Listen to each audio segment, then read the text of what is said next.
Be me, 24, decent guy, working on master's degree. Barely survived high school without losing my mind. There was this girl, Sarah. Loud, opinionated, always had something to say. Called herself a feminist warrior before anyone else did. Roasted me in front of everyone constantly. Called me a chauvinist pig when I held the door open. I called her Hurricane Sarah and counted down to graduation. 7 years pass, at some hipster coffee shop buying overpriced caffeine. Trying to look intellectual with a book I haven't read. Hear a voice behind me. Still pretending to be literate, I see. My blood runs cold. Turn around slowly. It's her. Sarah version 2.0. Pixie cut, canvas bag covered in activist pins, thick frame glasses. Looks like she runs a nonprofit and argues on Twitter for fun. She sees me and grins. Of course it's you. You look exactly the same, me thinking. You look like you moderate 3 subreddits. Me out loud, hey Sarah, good to see you too. She's with her activist friend group. Starts going off about systemic oppression and toxic masculinity. Her friend's nodding like she's dropping wisdom. I'm just standing there sipping my latte like an extra in her movie. She finishes her monologue. Then suddenly says, you should come to the reunion thing tonight. Might teach you something about your internalized bias. Sounds like an insult wrapped in an invitation. My brain, say no. My mouth, sure, why not? Show up that night. House party, people everywhere. She's there in a black dress, no shoes, laughing way too loud. Spots me immediately. Wow, the poster boy for mediocre men actually showed. I tell her I came for the free beer and nostalgia. She actually laughs. What the hell? We end up on the back porch talking. It's different than high school. Under all the sharp comments, she's actually interesting. She drops the performance, gets real for a minute. I realize teenage Sarah and adult Sarah are different people. Several drinks later. She bumps into me on purpose. I bump back. She leans in close. You're still annoying as hell, she whispers. Right back at you, I whisper back. Then we kiss. Oh shit. Wake up. Not my room. Not my bed. Oh no. Sarah's next to me. Hair everywhere. Makeup smudged. Still looks stupidly attractive. My brain. This is a nightmare. My body. Too late, bro. We both stare at the ceiling. She breaks the silence. I didn't plan that. Neither did I. She starts laughing, wild and chaotic. Like someone who just accidentally proved their thesis wrong. Congratulations, you just hooked up with your philosophical nemesis.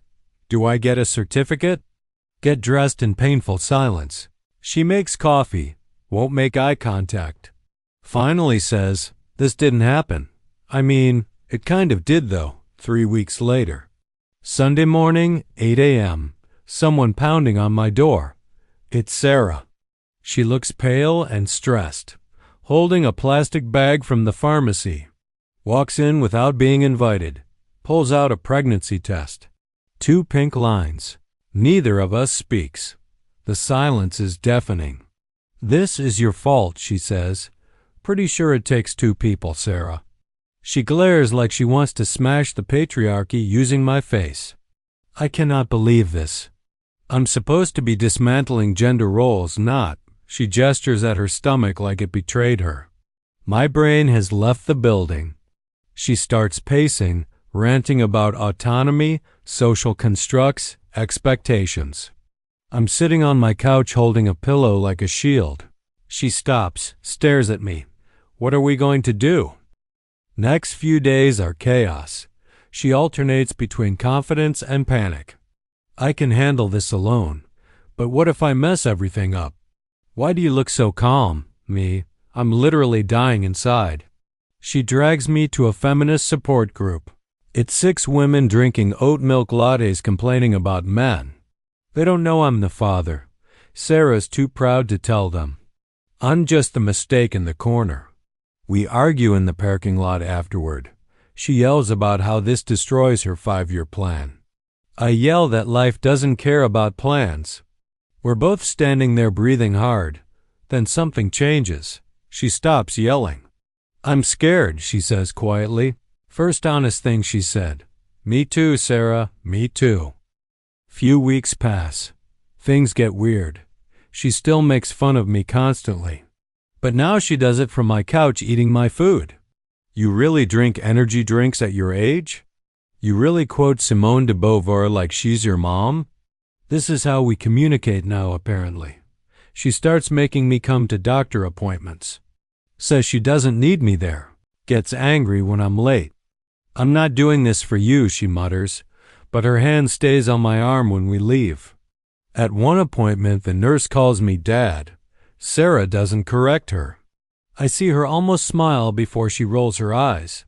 Don't get comfortable. She comes over more now. Crashes on my couch some nights. Says her roommates are annoying. Steals my blanket every single time. One night we're watching something. She falls asleep on my shoulder. Smells like vanilla and controlled chaos. Me internally, this is dangerous. Me externally, gently moves hair from her face, mentally preparing for final boss. Meeting her parents. Actually, today she's meeting mine. Sarah agreed after I mentioned my mom asked about her. She acted casual about it. She is not casual. Car ride over. I'm fine. You're gripping your seatbelt like it insulted feminism. Shut up. Mom opens the door before we knock. Sarah straightens up like she's entering a debate. Mom. "Oh, sweetie, come in. We've heard so much." "Me? You have?" Mom gives me a look. Mom immediately starts fussing over Sarah. "You must be exhausted. Sit down." "Want tea? Water? A snack?" Sarah is frozen. This woman has face-down hecklers but crumbles under mom energy. Dad appears with his signature dad interview face. "So you two are expecting." Sarah nods like she's defending her dissertation. "Mom, we're just so happy you're here, dear." Sarah looks like no one's called her dear in her entire life. She tries to explain how she's independent and capable. Mom cuts her off. "Of course you are. That's why you'll be wonderful." Sarah just blinks. No argument, no debate. Just devastating kindness. During dinner, Dad tells embarrassing stories about me as a kid. Sarah laughs so hard she chokes on her water. Mom looks at us like she's already planning grandma duties. On the drive home, she's quiet. "You okay?" "Your mom hugged me." "Yeah?" No one hugs like that. Another wall crumbles quietly. She's different lately. Less ranting about systemic issues. More talking about baby names at 2 a.m. like it's a game. We're not naming it Karl Marx. Fine, but Karl is a solid name. We start doing normal couple things. Grocery shopping, looking at baby stuff. She pretends not to care but secretly does. Makes fun of every crib we see, but also checks how soft the blankets are. One night after an appointment, it's pouring rain. She grabs my hand crossing the street. Doesn't let go until we reach her door. "Thanks," she mumbles quietly. Invites me up for tea. We end up on her couch talking for hours. She tells me about high school. How she was loud because quiet felt like weakness.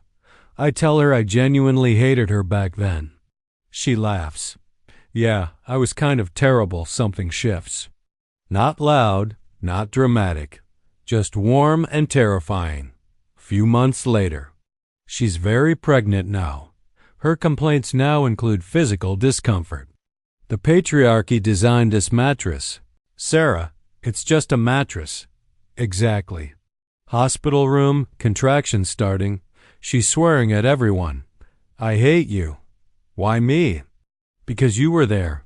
Fair enough. Then the baby cries. Everything else disappears. I've seen Sarah loud, angry, sharp, unbreakable. But never like this. She's crying and laughing at once. Holy shit, we made a person. Holds the baby like she was born knowing how. Looks at me with wet eyes. Don't make this sappy. I don't. I just hold them both. 6 months later, we're at a park, baby and stroller. Sarah traded her Revolution shirts for hoodies that smell like me. Still sarcastic but softer now, she watches a family on the playground. Same fire in her eyes but different. Less, I'll burn it down. More, I'll build something better. She turns to me. You know I never planned any of this. Yeah, I noticed, she laughs. That real laugh I never heard in high school. But I'm glad it happened anyway. That night I'm cleaning bottles. She hugs me from behind. Hey, I love you too, Sarah.